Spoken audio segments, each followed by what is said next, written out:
चलिए आज से कुछ इंपॉर्टेंट फॉर्मूलेज मैं बता रहा हूँ जो आपके सीबीटी एग्जाम में पूछे जाएंगे। ठीक है, चलिए पहला, इस लेक्चर में लगभग मैं आपको आयुष 50 फॉर्मूले बताऊंगा।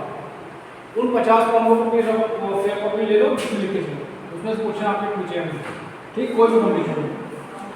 चलो पहला क्वेश्चन,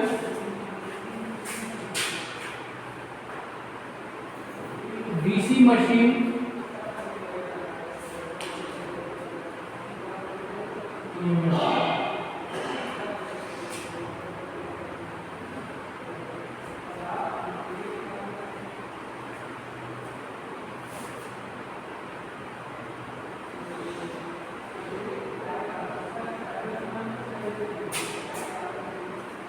ठीक है, डीसी मशीन ईएमएफ।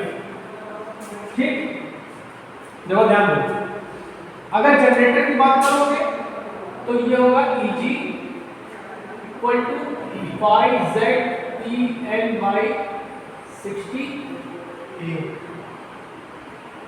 ठीक, अगर DC generator, G for generator, ठीक, या सीधे ई दे सकता है, कोई दिक्कत नहीं। तो ये आपका क्या होगा, ये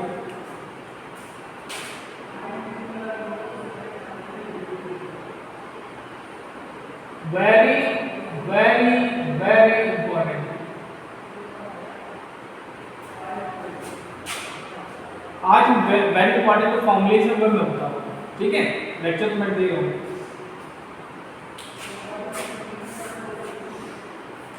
अगर मोटर की बात होगी तो वहां पे बोल देंगे ईबी, क्या बोल देंगे, ईबी। ये हो जाएगा 5ZPN/60।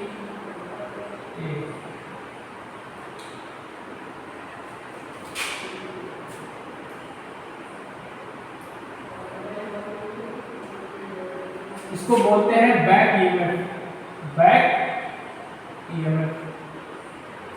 इसको क्या बोलते हैं, बैक ईएमएफ। ठीक,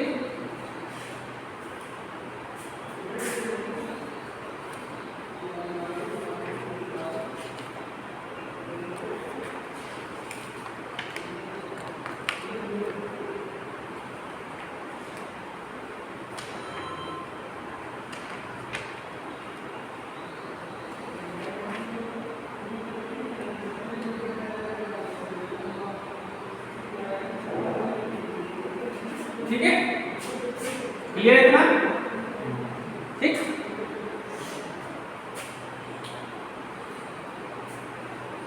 अब इसमें भी दो कंडीशन होती है,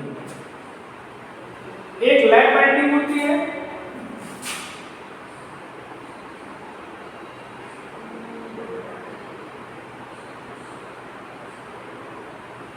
एक होती है वेव बाइंडिंग।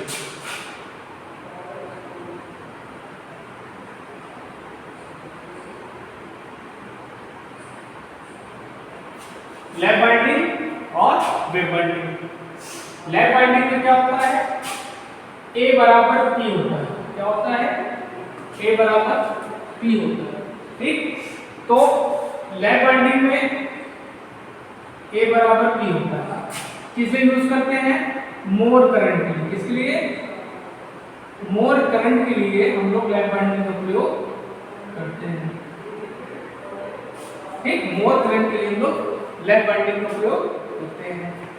इस कंडीशन में जो ईएमएफ होगा वो क्या होगा, E equal to A of P कैसे मिल जाएगा, ठीक है, तो क्या हो जाएगा 5ZN/60 EP। EP for lap winding EMF. लिखते चलो ये।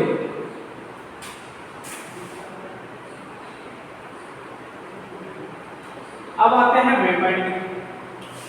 वेव बाइंडिंग कहाँ यूज करते हैं, जहां हमको वोल्टेज ज्यादा चाहिए। ठीक, और मोर वोल्टेज।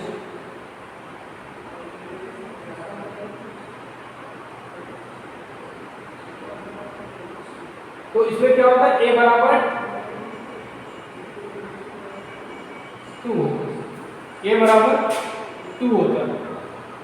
ठीक, तो यहाँ पे ये का फॉर्मूला क्या हो जाएगा, इक्वल टू 5Z Pn/120। देखो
ठीक, इतना हो गया। अगर आपसे पूछे कि लैप बाइंडिंग ईएमएफ और वेव बाइंडिंग ईएमएफ में क्या रिलेशन होता है, तो ये भी देख लो।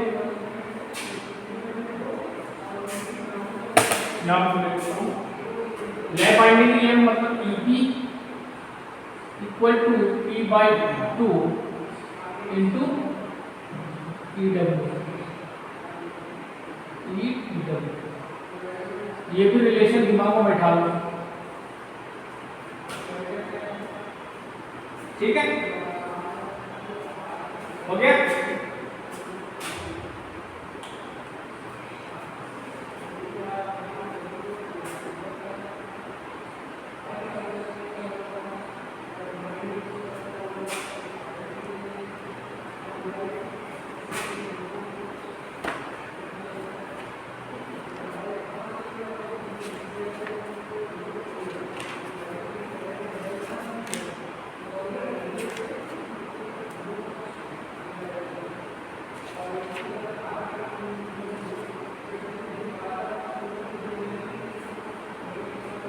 हो गया, चलो चलो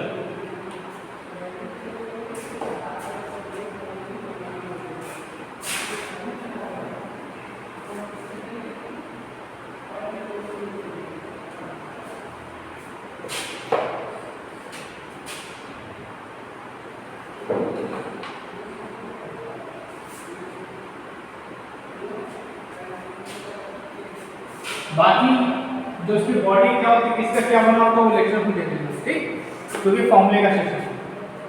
दूसरा क्या पूछेगा, कभी कभी ये पूछ लेता है शंट जनरेटर में ईएमएफ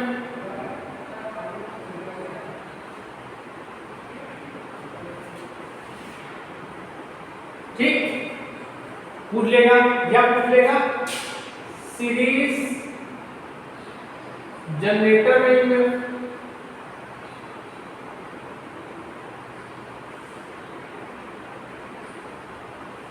ठीक, समझ लो। देखो शंट जनरेटर क्या होगा, ये आपकी फील्ड वाइंडिंग हुई,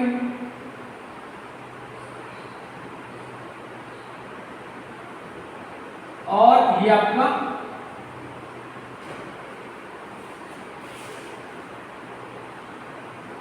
आर्मेचर,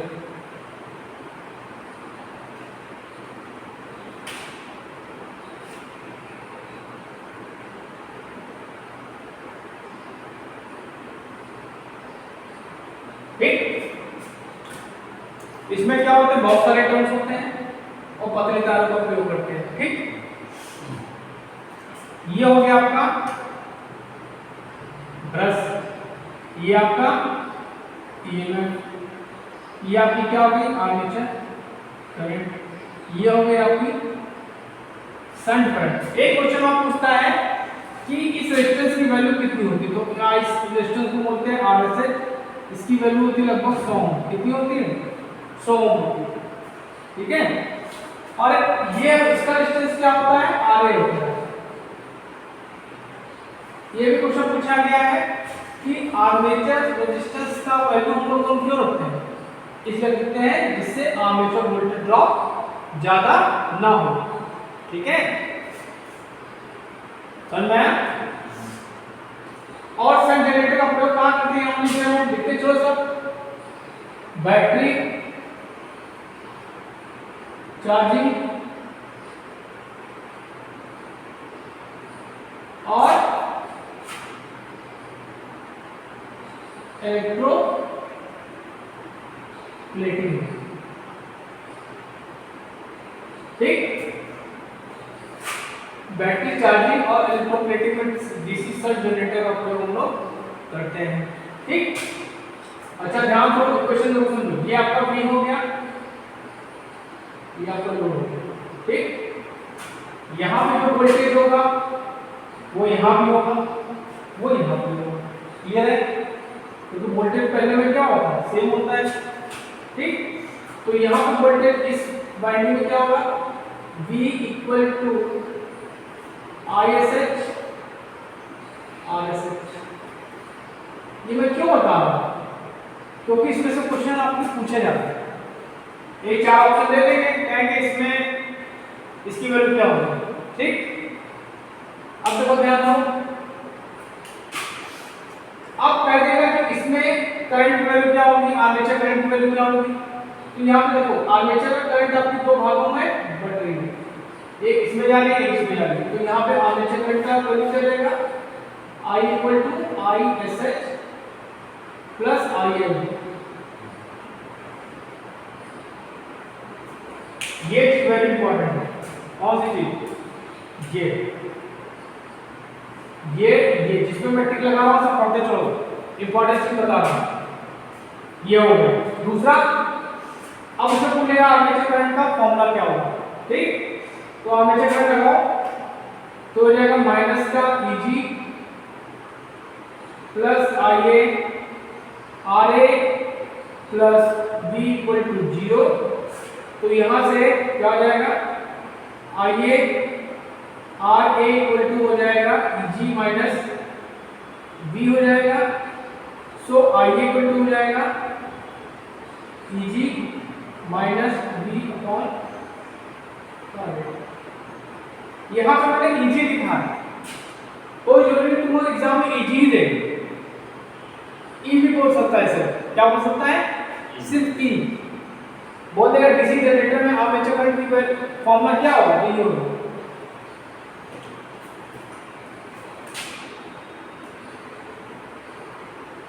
आप लोगों का ज्यादा टाइम नहीं है, जो मैं बता रहा हूं उसको पढ़ते चलिए। ठीक, ये भी क्या है? इंपॉर्टेंट है। ये आपका क्या फिगर भी इंपॉर्टेंट है। हो गया? अब आप सीरीज जनरेटर में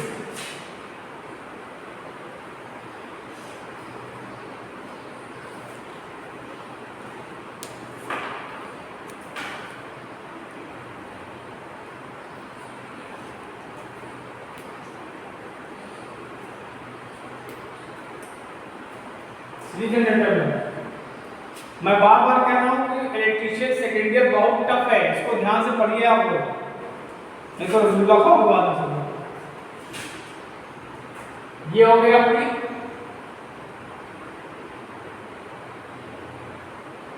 आर्मेचर वाइंडिंग।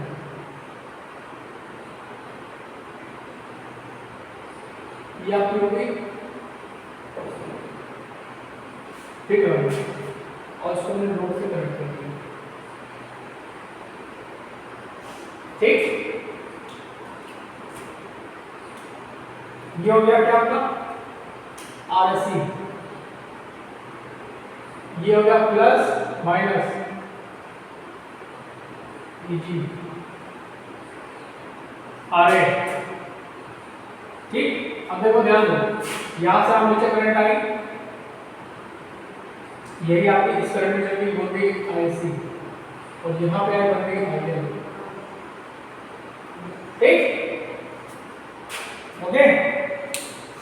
अच्छा, इसमें टर्न्स क्या होते हैं, मोटे तारों का उपयोग करते हैं, तार क्या होंगे, मोटे होंगे, और टर्न्स क्या होंगे, कम होंगे, ठीक। इस सीरीज जनरेटर का प्रयोग करते हैं हम बूस्टर के रूप में करते हैं। किसके रूप में, बूस्टर के रूप में, बूस्टर के रूप में इसका प्रयोग हम लोग करते हैं। डीसी ट्रांसमिशन लाइन जो होती है वहां पे वोल्टेज को बूस्ट करने के लिए इसका जनरेटर का प्रयोग हम लोग करते हैं, ठीक। तो मैं दूसरा पॉइंट, दूसरा देखिए, यहाँ आर्मेचर करंट, यह करंट आपकी ये हो गई, ये करंट आपकी, तो इसको क्या हो जाएगा, IA ISC IL equal to I। ये फिगर बहुत इंपॉर्टेंट है, प्लस माइनस, ठीक। अच्छा, हाँ क्या होता है बोलते हैं, जो डीसी शंट जनरेटर होता है इसका वोल्टेज रेगुलेशन बेस्ट होता है। सबसे अच्छा वोल्टेज रेगुलेशन किसका होता है, इसका होता है। आपको कांस्टेंट लगभग वोल्टेज मिलेगा, ठीक। तो मैं, अच्छा ये हो गया, इसको लगा लो, this is a very important, जिसमें मैं टिक लगा रहा हूं इंपॉर्टेंट है।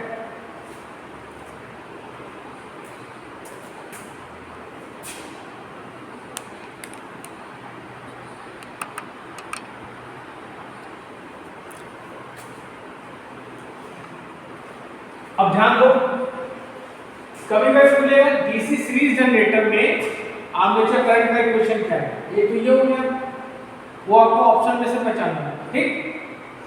अच्छा, यहाँ पे क्या होगा, ध्यान दो, यहाँ पे हो जाएगा -EG plus IA RA plus ISC RSC plus B equal to 0, ठीक। तो क्या हो जाएगा, अब आर्मेचर करंट और ये करंट सेम है, तो इसमें से हम कॉमन ले सकते हैं, तो आई करंट हमने कॉमन ले ली, तो हो गया RA plus RSC equal to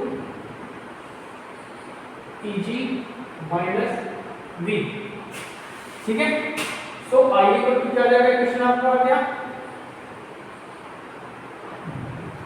EG minus V upon RA plus RSC।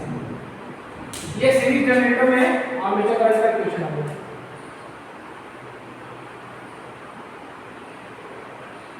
लिख लो,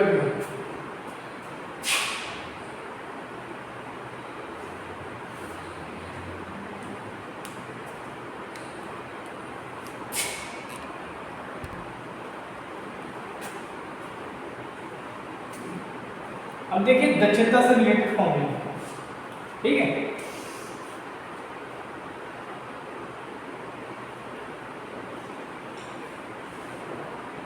दक्षता देखिए, ये मैकेनिकल पावर देते हैं, ठीक। ये आपका आर्मेचर में जो इलेक्ट्रिक पावर जनरेट होती है और जो आउटपुट होती है, ठीक। मैकेनिकल पावर शक्ति क्या होती है, ये होती है bhp इंटू 746, bhp इंटू 735.5 लिख सकते हैं, ये अभी क्या होगा, इनपुट पावर, ठीक। यहाँ पर जो पावर जनरेट होगी जनरेटर को क्या होगी, Eg I होगी, और यहाँ पर जो आउटपुट मिलेगी वो क्या होगी, ठीक। समझ में आया। अब दक्षता आपकी दो प्रकार की होती है, ठीक। एक होती है यांत्रिक दक्षता, लिखते चलो क्योंकि फॉर्मूले ये स्पेशली क्लास क्या फॉर्मूले की है, ठीक है। बाकी अगर आपको लेक्चर देखने तो मैंने अपने शिक्षा मंदिर जो चैनल है मेरा, उस पर मैंने सारे लेक्चर्स डाले हैं, आप देख सकते हैं, ठीक। चलिए, यांत्रिक दक्षता इक्वल टू क्या होता है, फॉर्मूला क्या होता है, आउटपुट अपॉन इनपुट होता है। अब ध्यान दो, इसके लिए आउटपुट क्या वही होगा, इसके लिए आउटपुट होगा ना, तो क्या हो जाएगा, Eg आइए आउटपुट क्या होगा BHP 746। ठीक, अब इलेक्ट्रिक या विद्युत दक्षता निकालें तो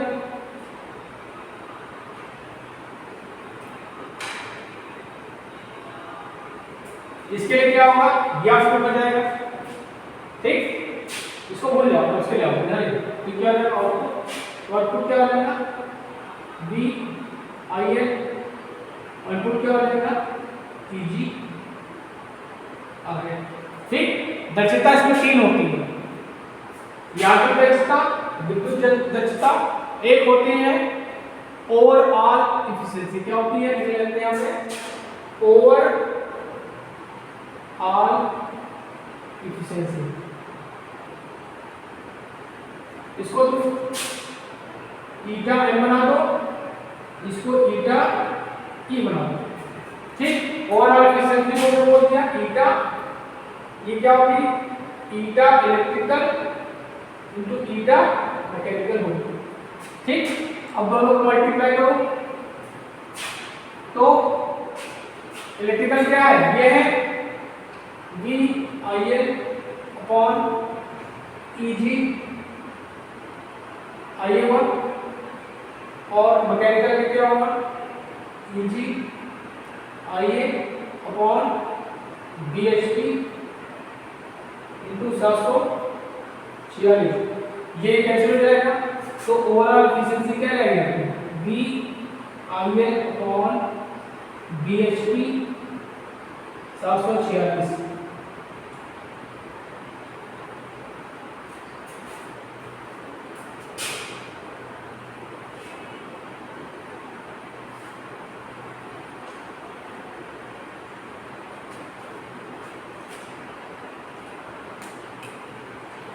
मारो तीनों को।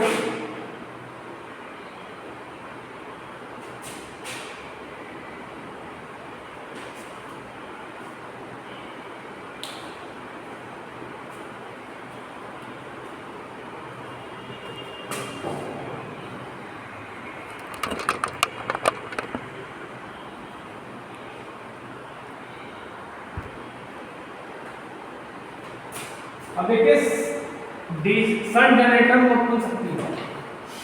शंट क्या है, शंट माने समांतर, ये आपकी फील्ड वाइंडिंग हो गई और ये आपका आर्मेचर हो गया।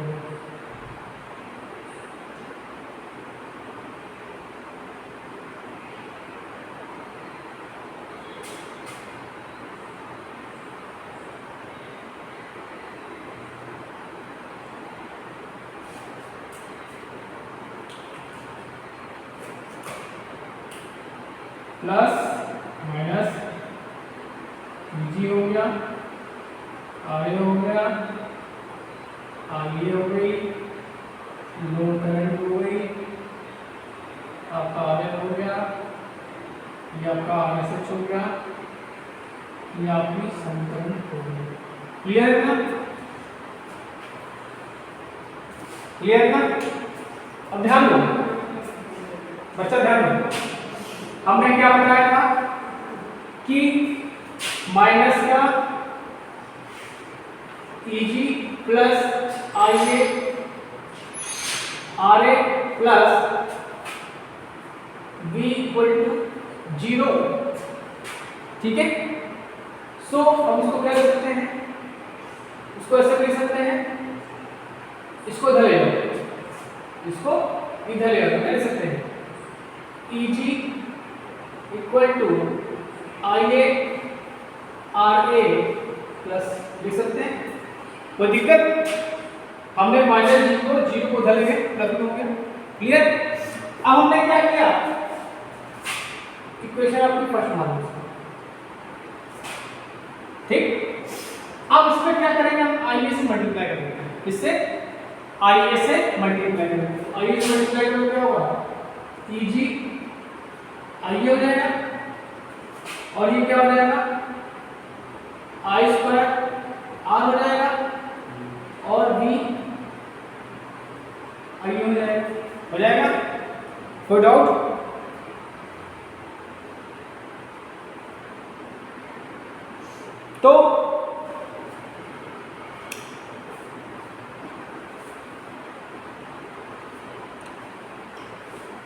इसको बोलते हैं पीए।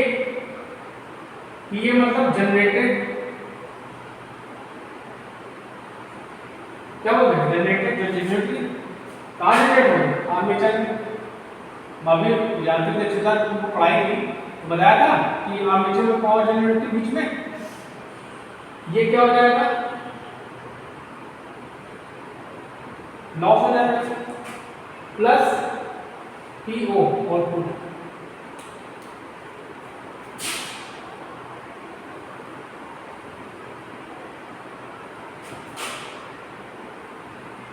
ये तो तुमको पता ही है ना,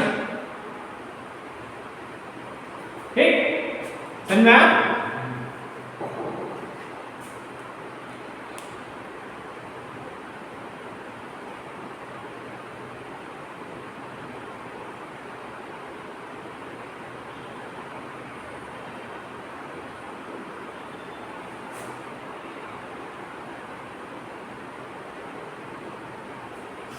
ये क्या होगा,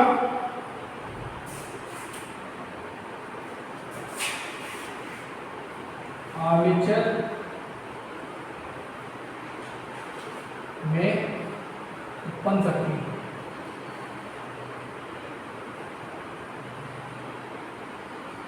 ये क्या होगा, आर्मेचर में होने वाला हानि, ये क्या हो जाएगा, आउटपुट। आउटपुट है आर्मेचर। ये इसको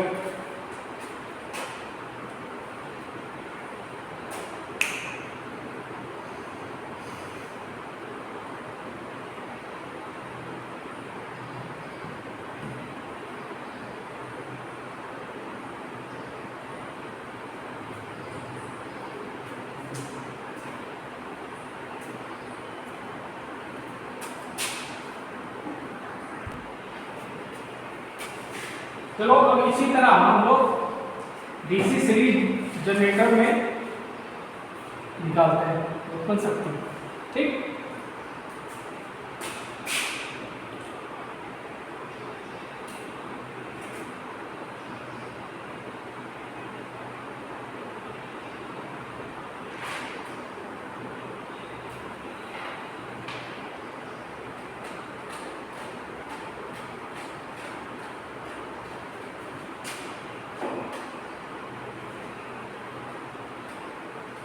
ये आपका RL हो गया, ये आपका RSC हो गया, ये आपका कार्बन प्लस, ये आपका EG हो गया, ये आपकी आर्मेचर करंट हो गई, यही आपकी ये करंट हो जाएगी, यही आपकी आयन हो जाएगी।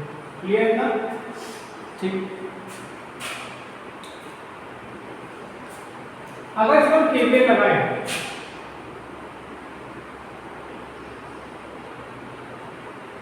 तो क्या होगा, EG plus IA RA plus ISE RSC plus 1 equal to 0। तो इस इक्वेशन को हम इस तरह लिख सकते हैं कि EG equal to IA RSC, ठीक, plus ISE RSE plus B लिख सकते हो।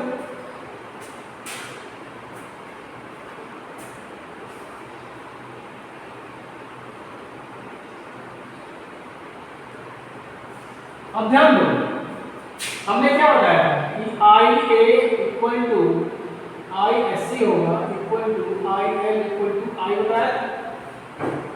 बताया ना कि यही आर्मेचर करंट आपकी यही बन जाती है, यही होगी जाती है, वही तो सबको हमने I मान लिया, ठीक। तो IA की जगह हमने I रखा, ISC की जगह हमने I रखा, ठीक, और इसको हम क्या लिख सकते हैं, IL RL लिख सकते हैं, ठीक। जो वोल्टेज होगा वो क्या होगा, इन दोनों को मल्टीप्लाई तो होगा, ठीक। तो हमने क्या कर दिया, EG equal to I R A plus I R S C plus I R A. Clear है?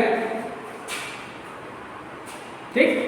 अब हमने क्या किया, आई से मल्टीप्लाई कर दिया, तो क्या हो जाएगा E G I square R A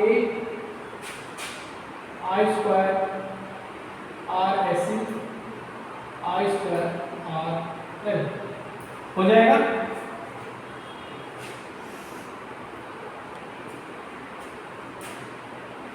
अब इसको क्या लिखेंगे, ये हो जाएगा आपका ये हो जाएगा आर्मेचर में जनरेटेड पावर, ये क्या हो जाएगा ये लॉस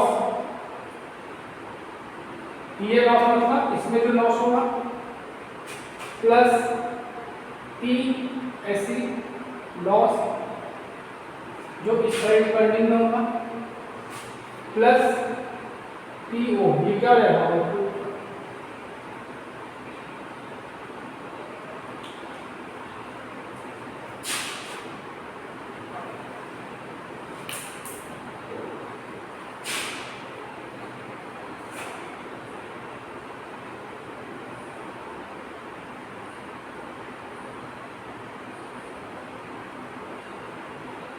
ठीक है।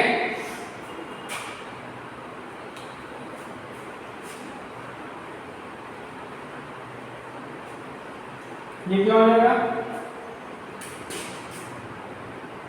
इसको बोलेंगे जनरेटेड पावर,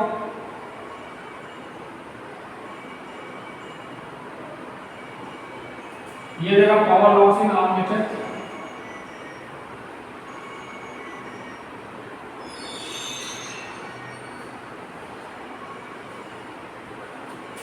ये देगा power loss in series divider,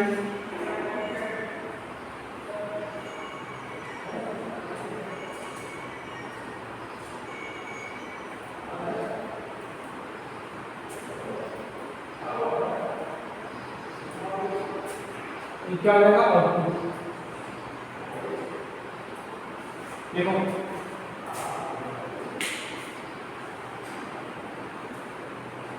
लिखना पड़ता है,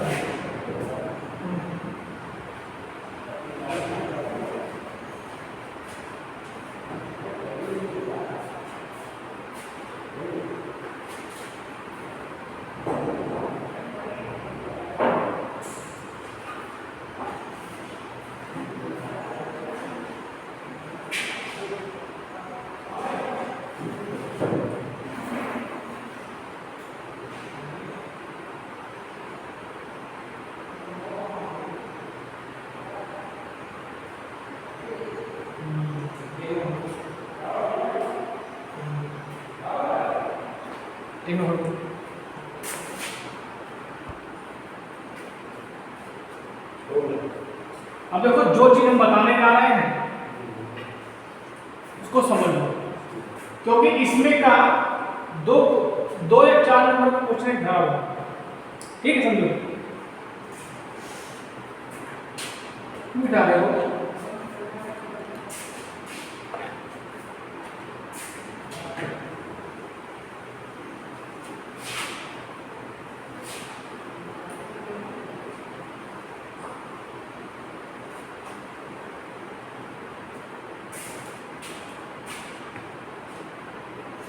देखो एक होता है आपका थीटा इन, ठीक है, एक होता है आपका थीटा इन, ठीक।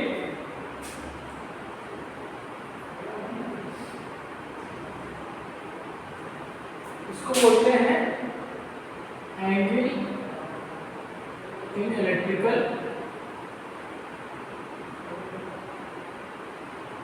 एंगल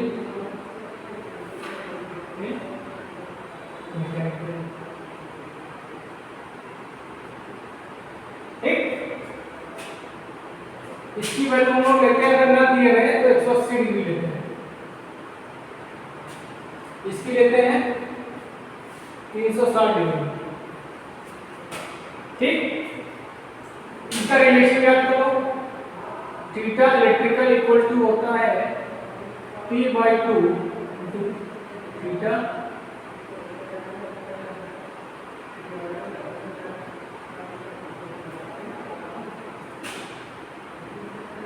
अब ध्यान दो, अगर पोल दो है तो इलेक्ट्रिकल यूनिट क्या होगा, थीटा इक्वल टू 2/2 इंटू 360। तो इलेक्ट्रिकल कितना हो जाएगा 360 डिग्री।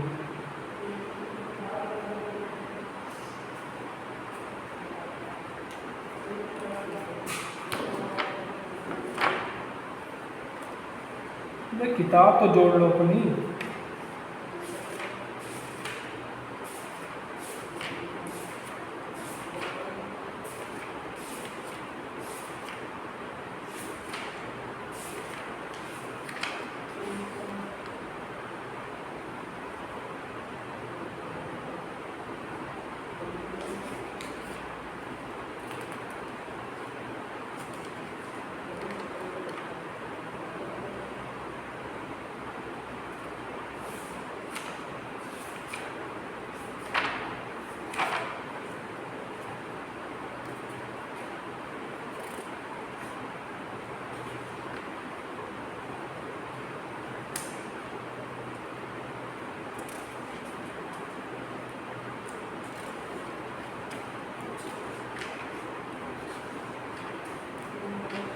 लिखिए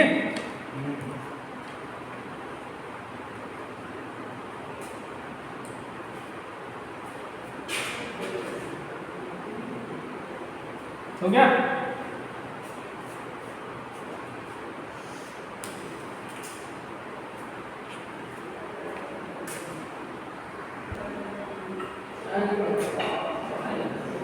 अब देखिए बैक ईएमएफ मैंने आपको बताई दिया है, ठीक है। अब डीसी मोटर के बाद फॉर्मूले हम उसको डिस्कस करते हैं, ठीक है। इसमें आपका सॉफ्ट आर्क होगा, आर्मेचर आर्क होगा, ठीक है, स्पीड एवरेशन होगा, किस तरह स्पीड एवरेशन होगा सब बता रहे हैं, ठीक है। डीसी मोटर पहले बनाएंगे डीसी सीरीज मोटर।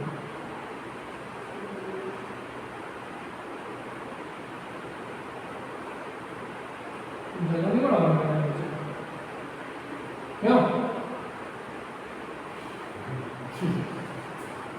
हो गया।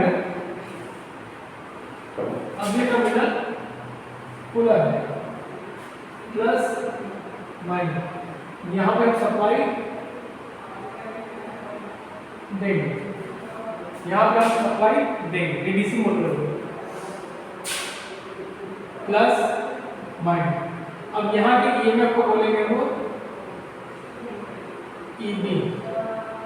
ईबी मतलब बैक ईएमएफ, डायरेक्शन दोनों का सेम रहता है, ठीक। यहाँ पे आपकी आर्मेचर करंट, आर्मेचर रेजिस्टेंस ये हो गया, और यहाँ पे ये हो जाएगा आपका आरएससी हो जाएगा, यहाँ पे आप लोड करंट आएगी, ये आपकी आई हो जाएगी, ठीक। यही करंट आपकी आईएससी हो जाएगी, यही करंट आपकी आर्मेचर करंट, ठीक। और इसमें करंट डायरेक्शन ऐसे मूव होती है, ठीक। अब यहाँ पे क्या होगा,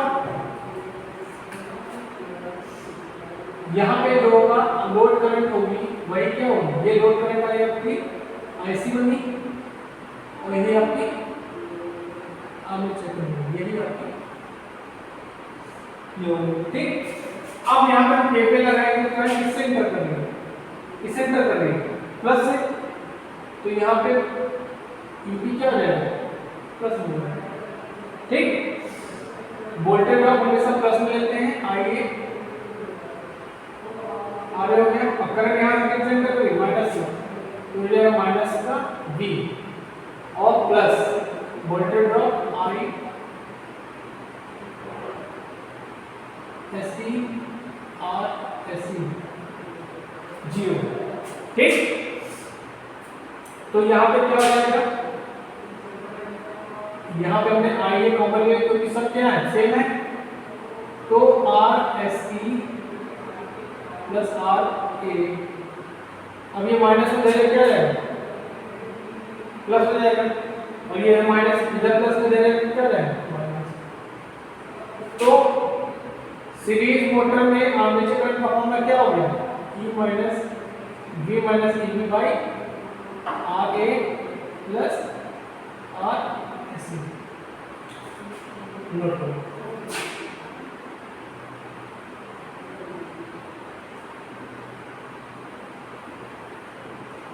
ठीक, इस मोटर का प्रयोग कहाँ करते हैं हम लोग, जहां पे हमको टॉर्क ज्यादा चाहिए, जहां पे टॉर्क हमको ज्यादा चाहिए। ठीक, इसका प्रयोग हम करते हैं ट्रैक्शन में। कहाँ करते हैं, ट्रैक्शन में करते हैं, क्रेन्स में करते हैं। ठीक है, क्योंकि इसका जो टॉर्क होता है बहुत ज्यादा होता है, इसका जो टॉर्क होगा वो क्या होगा, डायरेक्ट होगा आई स्क्वायर, ये भी लिखो। जिसमें मैं टिक लगा रहा हूं उसको याद कर लेना है आपको।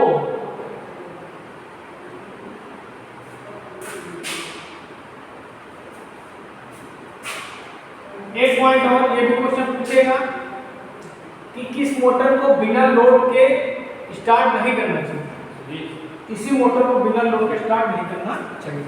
ठीक, इसका स्टार्टिंग टॉर्क क्या होता है, इतना जाता है। ठीक, और अगर इसका हम बनाएंगे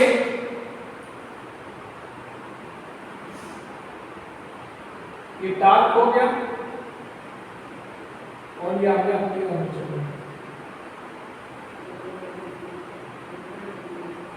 इसका कैरेक्टरिस्टिक ऐसे आता है, टॉर्क और आर्मेचर करंट का कैरेक्टरिस्टिक ऐसे आता है।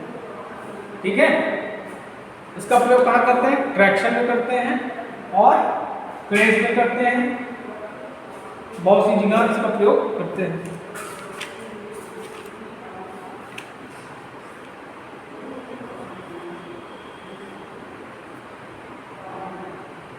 क्रेन्स में करते हैं, लिफ्ट में करते हैं, ट्रॉली में करते हैं, ट्रैक्शन में करते हैं, इन सब जगह इसका जो हम सीरीज मोटर का प्रयोग करते हैं। ठीक, इसका जो स्पीड रेगुलेशन होता है सबसे पुअर होता है, स्पीड रेगुलेशन सबसे पुअर होता है। क्या होता है, सबसे पुअर होता है। ठीक,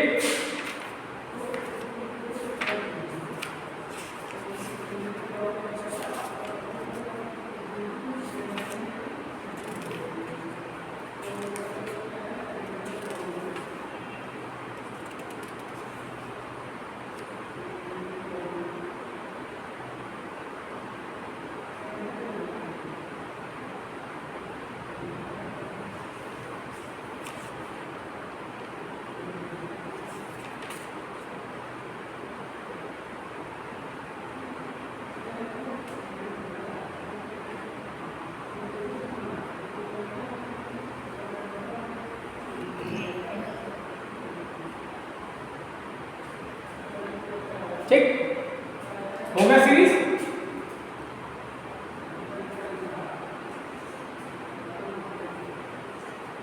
चलो इसके दो टार्क होते हैं उनके बारे में जानना पहले। टार्क आपके दो प्रकार के होते हैं,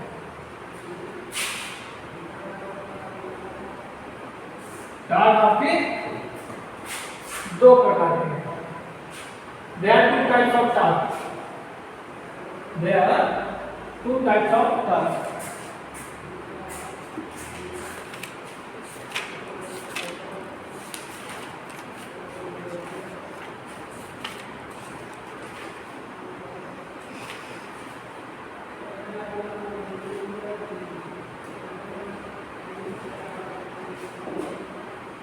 एक होता है आपका आर्मेचर टॉर्क, इसके टॉर्क लिखो, इंपॉर्टेंट है।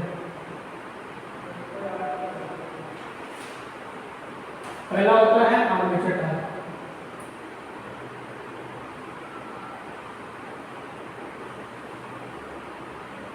TA देखो TA इक्वल टू 5ZEIA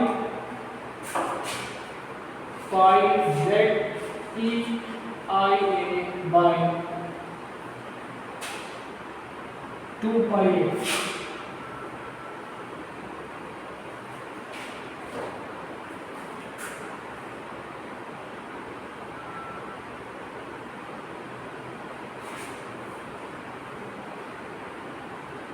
या 0.159 5 ZPIA अपॉन ये आपका आर्मेचर टॉर्क है।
पानी पिलवा दो।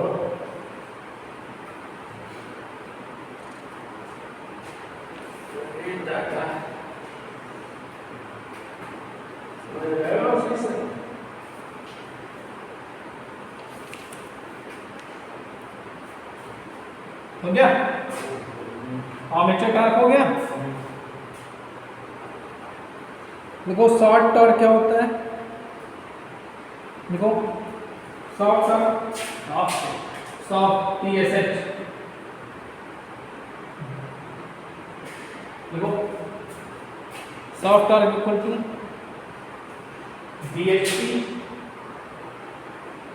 Into 60 into 735.5 upon 2 pi A।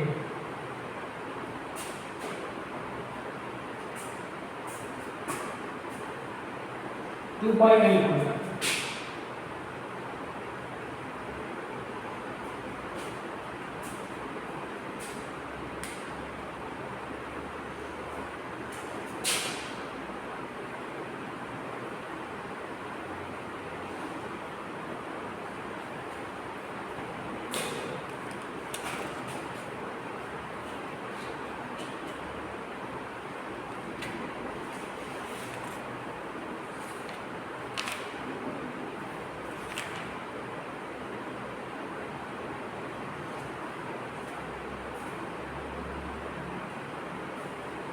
और इनका रिलेशन आता है अभी टू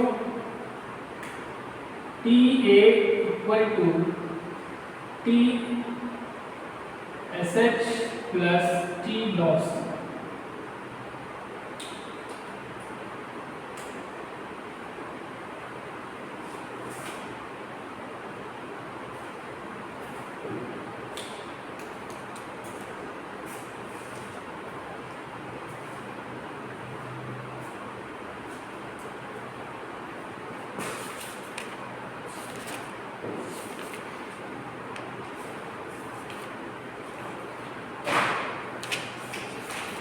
हो गया? सीरीज को बता दिए, अब इसको संट बोलते हैं।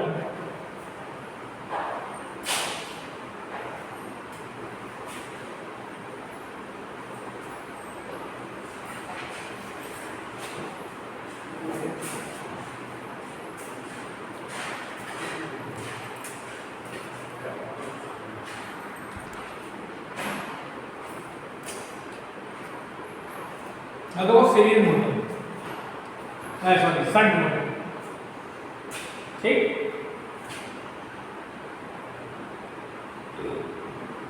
संट मोटर का उपयोग में क्या करेंगे, जहां पर वो स्पीड कांस्टेंट है, जैसे आपका लेथ मशीन में क्या हमको एक ही कांस्टेंट स्पीड चाहिए, ठीक है।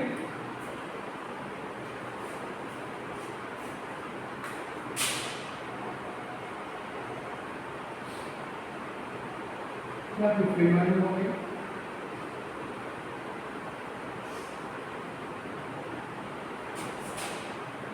आर्मेचर हो गया।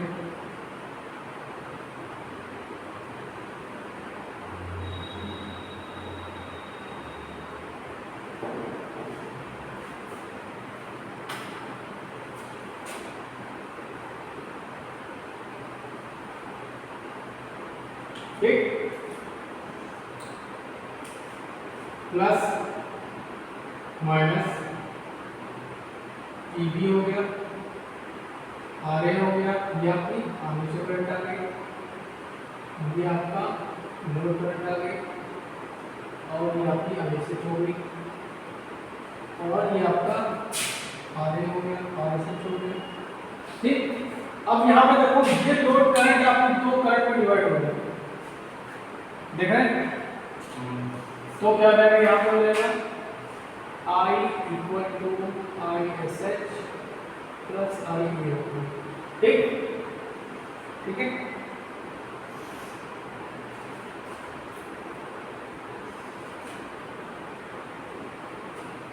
केवल लगा उसमें तो plus plus EB plus IA RA minus B equal to 0। So IA RA equal to B minus EB। So IA का क्या रहेगा, B minus EB upon IA।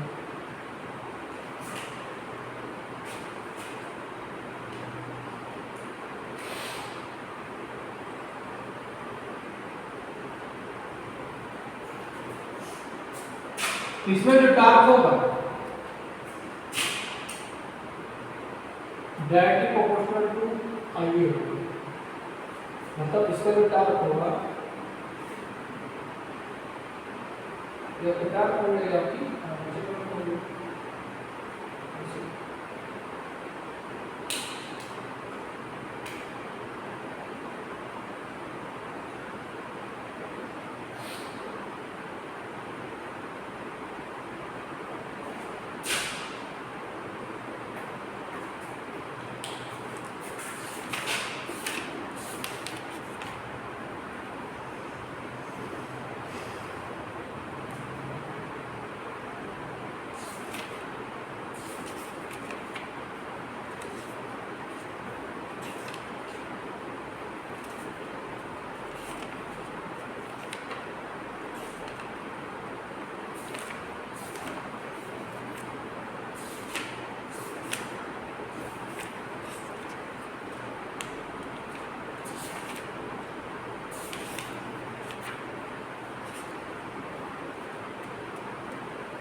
इसका प्रयोग हम लोग करते हैं पंप जो होते हैं उनमें करते हैं, ब्लैक मशीन में करते हैं, ड्रिल मशीन में करते हैं। इन सब जगह जो है वो शंट मोटर का प्रयोग करते हैं। ठीक है, आज के लिए इतना बहुत है, कल फिर बढ़ाते हैं। ठीक है, तो पढ़ना है।